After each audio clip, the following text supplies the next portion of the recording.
अब जे हो गे हो जगह में तो वो कल्चर में जैसे कि मोल याद में हवा है। अभी मैं जैसे इलाहाबाद जोन है तो इलाहाबाद जोन से मैं गए रही हूँ कार्यक्रम दे पर, बहुत जगह गए हैं और वहाँ बॉम्बे भी गए रही हूँ। तो बोली कि छत्तीसगढ़ के आप कलाकार हैं तो छत्तीसगढ़ के कल्चर में आप रहिए तभी आप पहचान में आएंगे करके।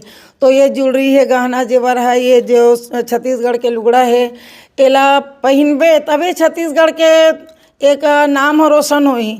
और कहीं विदेशी कपड़ा पहन ले तो पास में वो गहना जेवर नहीं है और बात ला छत्तीसगढ़ के बताबे तो नहीं बने। तो ये हमारे छत्तीसगढ़ के सभ्यता संस्कार हो, हमारे छत्तीसगढ़ के कल्चर है जेन ला एक धरोहर है तेन ला ये हमारे कार्यक्रम के साथ साथ अपन धरोहर है ओला मत बिसराए, आदमी सबकी याद में रहना चाहिए। जी थोड़ा जिक्र करते बताते हो का बोलते जो पहने होते लगा, कई जन है जो अभी के युवा है वो मन अनजान है खरमन से, तो नाम ला घलोक बताओ। ए देला